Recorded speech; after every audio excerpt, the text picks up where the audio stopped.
Hi guys, today I want to share with you 5 tips for managing emotional eating.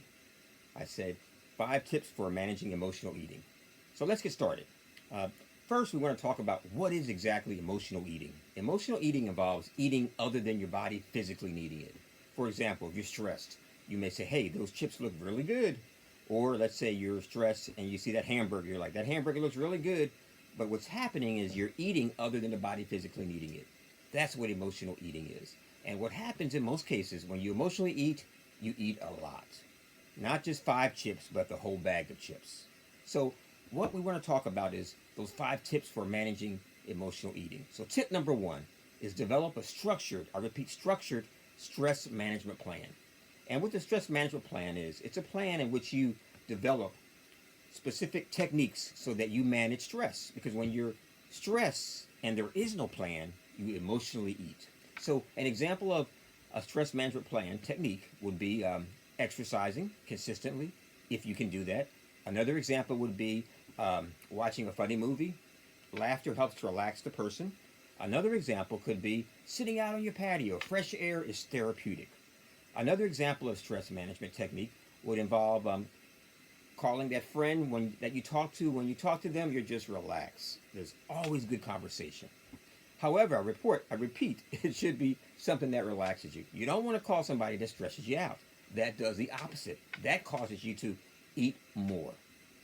Tip number 2, associate with positive people. This is a big one. This gets back to making sure that your interactions are positive. And when I say positive, talking to someone that when you talk with them, your mood, your energy is even kill. Even kill means you're relaxed. You're not stressed. Because remember, when you're stressed, you reach for food that the body doesn't need. Tip number 3, and this is a big one. This gets back to making sure that you get proper sleep. I repeat, getting proper sleep. And based on the research, they say we need about 8.5 hours of sleep. And one thing about sleep, everybody, sleep helps your body to regroup. It helps your body to re-energize. But when you don't get enough sleep, you tend to, guess what? Eat, eat, eat. And that's where that emotional eating comes on in. Now, sometimes you may have to have 4 hours of sleep. That's okay, but not every day. Okay, you want to get that 8.5 hours of sleep consistently. The other thing about lack of sleep, it causes you to overthink. It causes you to over respond, and a lot of other things, which all correspond to eating in excess. Tip number 4. This is a big one also. This one involves taking a day that's your day. I repeat, taking a day that's your day. And some people say, well, Stephen, I don't have time for that. Well, you make the time. And what's good about having that day that's your day, you often look forward to that day. And what I mean by that is you look forward to that day when you treat yourself the best way possible. And that may mean you're just kicking it for the day, doing things that you like, putting you first that day. Also, what it might mean is, hey, I'm going to spend time with my best friend. Guess who your best friend is? You. Also, what it means by having that day to yourself, for yourself, it also means that you're going to do the things that are to your best, best, best. And what I mean by that is making sure that you're eating on course, making sure that you're not rushing, but just chilling. So, the day for yourself. And there again, remember, one person's day to another person's day may vary. So, just something to consider. Also, getting back to that 5th tip, and this is a really big one.